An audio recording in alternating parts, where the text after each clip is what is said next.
Firstly, what experience do you have for this role?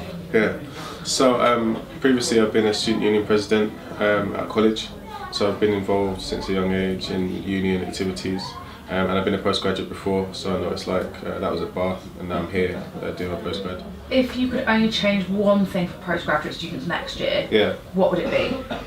I believe in more sort of active student life, and that would be done via like more tailored events and activities for postgrads. Then how would you build on what Saguna has done, so this year's PSO? What do you think she's done well? What do you think needs to go further and change? I think Saguna's done a great job. I think she's very representative of the wide range of postgrads that are there. I just think simply, for me, the main thing is, let's say, better student life, so it's more integration across different campuses. Obviously, there are a lot that UCL is involved with, and better promotion of what's going on for postgrads. You say you want a better variety of social events. Yeah. What kinds of events? And then the second prong of that question is, how are you going to make sure people want to come to them and make sure they know about them? Yeah, so as you say, like I met some guys when I was campaigning who were talking about football. Now I know that's like one niche, but there are many different pockets and many different niches. I've gone to pub quizzes for postgrads and also the winter party, and I met various postgrads that basically say that there are different things that they're interested in, more wine tasting and things like that, that I think I'd like to put on offer. I think actually having people that are involved working with the postgraduate officer would be great, other postgrads, to then spread the word and to be a bit more noisy about it, I think. Oh, and integrating with, undergrads. Some postgrads feel that the societies, especially like the more sporting ones, are mainly for undergrads and stuff.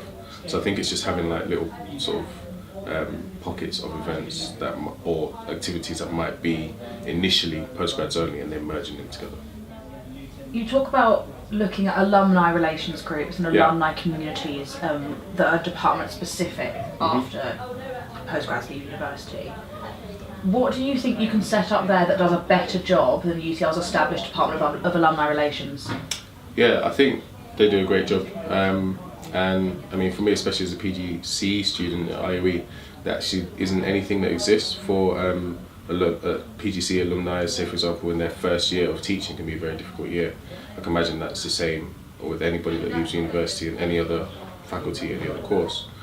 So I think more support systems in terms of, I mean, I did speak to some lecturers, they said it might cost and funding might be an issue, but interacting with previous students more, having more sort of lectures, maybe quarterly, for people that have just left to come back and still continue to gain knowledge and still feel that they're part of a community, as opposed to sort of just going out into the wide world of, well, the real world and sort of feeling lost. You talk about increased visibility, holding surgery hours. So SABs already have to hold regular weekly surgeries. Yes. So what else can you do to ensure people know what you're up to if you're elected? I mean, you know, they do still offer weekly hours themselves, but I think being a bit more visible in terms of, I would like to be able to have surgery hours more randomly and maybe not so structured, so that people sort of see that you are there for them. So some of the other candidates for this role have a more heavy focus on campaigning and looking at political rights and empowerment in that sense. You're looking at careers and community instead, more heavily. Why do you think that's the more important focus?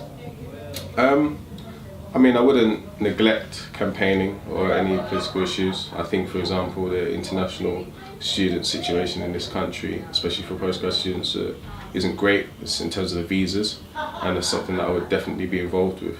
However, I think my issues are mainly based at tackling what's going on and what's affecting more on a daily basis in that respect in terms of community. You've kind of not really mentioned how you'll work with other officers. Would you be interested in, for example, working with like the education and campaigns officers to make gains in like educational stuff, or with the liberation officers? Yeah, of course. I mean, that would have to happen. I've mentioned a lot of stuff about events and activities, and I'd have to, I'd gladly work with the events and activities officer. So working with the different officers is part of being a representative officer for postgrads. And I think there are many issues that would overlap, especially like you say in education. And I think, to be honest, that goes without saying. Why do you think we need sabbatical officers when you could just have a full-time member of staff doing that same job? Yeah, I think sabbatical officers are important because being a sabbatical, I feel that they would have been through the same struggles and highs and lows that a current student is going through together, and I think students might be able to relate to that person a bit more. But then the next question would then be, sabbatical officers they stay in for 1 year and then it's rotated to keep it fresh.